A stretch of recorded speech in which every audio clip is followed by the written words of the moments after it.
그 유명한 지금 그렇게 협조를 했던 그 저 금조부 금융범죄 금융증권범죄 합동수사단 이제 그거를 남부지검에는 두 가지 조직이 있어요. 예, 예. 주식시장의 범죄를 수사하는 증권범죄 합동수사단, 네. 그다음에 금조부 이게 다 서울지검에 있었는데 그걸 남부지검으로 남부지검으로 다 갔죠. 예. 최근에 이제 한동훈 장관이 그걸 남부지검에 부활을 시켰지 않습니까? 예, 예. 그러면 추미애 장관이 없앴죠. 없앴던 거를. 없었던 걸. 그러면은 그 부활시켰는데 그 지금 저 중단되고 이랬던 그 사건들 있잖아요. 매직 마이크로 주가 조작 사건 뭐 이런 것들이 다시 그럼 시작이 됐나요? 이제 그 증권범죄 합수단이나 금조부가 남부지검에 간 이유는요. 예. 그런 범죄를 수사하기 위해서가 아니라 예. 그런 범죄를 검사들의 어떤 의지대로 사건을 디자인하려고 그걸 몰아넣은 거예요. 예. 덮을 건 덮고 밝힌 건 밝히고 그런 식으로. 예. 그럼 지금도 그 검찰의 어떤 그런 금조부나 이제 증권범죄 이쪽 수사단에서 그렇게 협조하는 사람이 누군가 있을까요? 지금 제2의 제보자 X 같으신 그런 사람들이? 전문가가? 그런 거는 모르겠어요. 아직 모르겠는데요. 예, 예. 이제 보통 이런 거죠. 자기 사건에 예. 자기가 관련된 사건에 어떤 수사 협조는 할 수 있어도 네. 저는 제가 관련된 사건을 해본 적인 게 아니고 예. 저와 전혀 관련이 없는 사건을 파헤친 거죠. 자, 그러면은 이 사건 그러니까 이제 보타바이오 사건에서 우리 제보자님이 가장 의문스럽게 생각하는 거를 한 몇 가지 한번 정리를 좀 해줘 보시죠. 근데 이제 일반적인 주가 조작 사건에서는요. 예. 더더군다나 무자본 M&A가 이루어진 주가 조작 사건에서는 반드시 따라붙는 게 횡령 배임이에요. 횡령하고 배임은 그냥 그 필연적으로 따라붙게 돼 있어요. 근데 검사들이 보면 그 해당 사건을 기소할 때 단순한 주가 조작으로만 기소하면 예. 그거는 어떤 그 배경에 의해서 축소됐다고 보면 돼요. 예.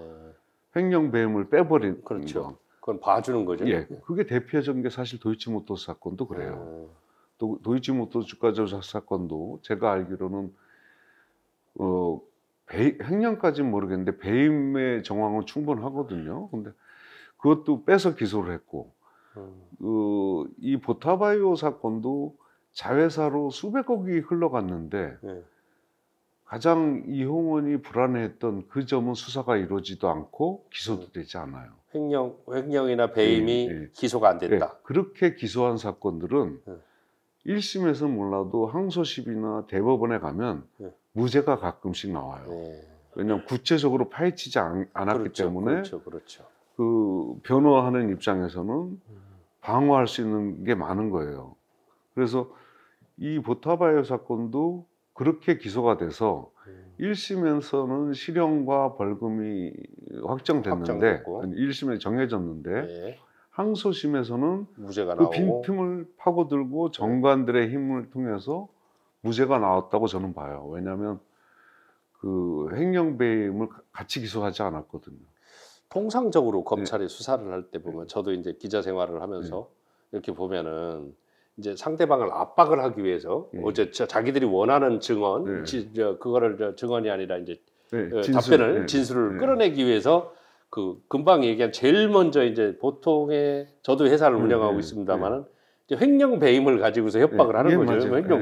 횡령 배임을 가지고서. 근데 이제 그 부분이 가장 큰 약점이고 자칫 잘못하면 회사가 망할 수도 있고 또 다 그 돈을 다 토해내려면은 사실은 그 당사자가 패가망신하거든요. 근데 그 부분을 빼고 이제 자기들이 원하는 증권, 그 주가 조작 뭐 이런 부분만 딱 띄어서 해버리면은 아무래도 빈틈이 생길 수 있다는 얘기죠. 이게 가장 가까운 게 뭐냐면 한명숙 총리 사건에서 증언을 했던 한만호 씨를 검찰이 어떻게 압박을 했냐면 구속돼 있는 사람의 계좌를 다시 다 뒤졌어요. 그리고 9억의 빈 자금을 찾아내요. 그리고 그걸 가지고 너 이거 횡령으로 갈래? 한명숙 씨 줬다 그럴래? 그렇죠. 이렇게 압박을 한 거예요. 그래서 그런 식이에요. 자, 이런 문제가 생기는 게 바로 이제 검찰의 이제 우리 그동안 이제 뭐 여러 사람은 이제 그 검찰이 이제 자기들 입맛대로 수사를 하고 수사권을 가지고 남용을 한다. 그렇죠. 이제 이 검찰이 수사권을 갖고 있기 때문에 이런 문제들이 발생을 한다. 그래서 사실은 수사권 독립, 뭐 경찰의 뭐 수사본부를 국가수사본부로 문재인 정부 때 그 문재인 대통령 휘하에서 이제 그렇게 수사권 독립을 해서 이제 잘 만들어 놨는데 지금 사실은 무슨 시행령을 고쳐가지고 한동훈 장관이 다시 원위치 시켰어요. 원위치 시켰는데 이게 과연 자기들 또 다시 이제 똑같이 그렇게 하겠다는 신호인지 신호라고 봐야 되겠죠? 예, 그게 어찌 됐든 그렇게 검찰이 자꾸 수사권을 놓지 않으려는 큰 이유 중에 하나는 적어도 이제 제일 중요한 게 이런 경제 범죄, 기업 범죄에 대한 수사권을 놓지 않으려는 이유는 첫 번째는 근본적으로 돈이죠. 검사 출신 전관 변호사들이 사건 수임 시장을 지켜야 되기 때문에. 두 번째는 이 증권 범죄나 기업 범죄 내부에 수많은 또 다른 정치인들한테 정치 자금을 제공한다든가 여러 가지 정보들이 있어요. 정치인들의 약점을 잡을 수 있는. 정치인들이나 또 다른 기업인들의 약점. 그런 정보들을 검찰이 독점하려고 하는 거예요. 그래서 이 증권 범죄나 기업 범죄 사건을 못 놓고 있는 거죠. 우리 가장 지근거리에서 검사들의 지근거리에서 검찰들이 가지고 있던 캐비넷을 보신 적 있으세요? 봤죠, 많이 봤죠. 그 캐비넷에 진짜로 많이 있습니다. 있어요. 아직 깔게 많아요. 그래서 정보 캐비넷은 첩보예요. 그렇죠. 공문서로 돼 있지 않죠. 알겠습니다. 그 앞으로도 계속 또 하나하나 사안이 있을 때마다 이렇게 출연해서 좀 말씀을 해주시고요. 끝으로 이제 한동훈 장관이 이제 시행령을 가지고서 이렇게 수사권을 다시 되살려 놨단 말입니다. 그 한동훈 장관이 또 이렇게 자기 장인이 관련되는 사건은 철저하게 이제 뭐 지금 제보자 X님 말씀대로 하면은 뭉개고 있는 거거든요. 깔아 뭉개고. 그런데 그렇다고 볼 때 이 한동훈 장관한테 좀 이렇게 일침을 한번 놔주시죠. 지금 이제 한동훈 장관은 사실은 뭐 법무부 장관으로서의 자격은 물론이고 자기 입에서 뭐 공정한 수사나 법치라는 말을 내뱉을 자격이 없는 사람이에요. 본인 스스로도 300여 차례나 통화하고 문자를 주고받았던 김건희 씨에 대한 수사를 전혀 하지 않고 있고 그 다음에 자기 장인이나 가족 관련된 수사도 물론이고 또 어떤 사건에 검사만 연루돼 있다는 사건이면 스스로 다 덮는 그런 형식이잖아요. 그래서 적어도 한동훈 장관이 무슨 이 증권범죄 합산의 부활이라든가 아니면 어떤 법무부 장관으로서 법치나 공정 이런 거를 적어도 입 밖으로 뱉어서는 안 된다고 생각하고요.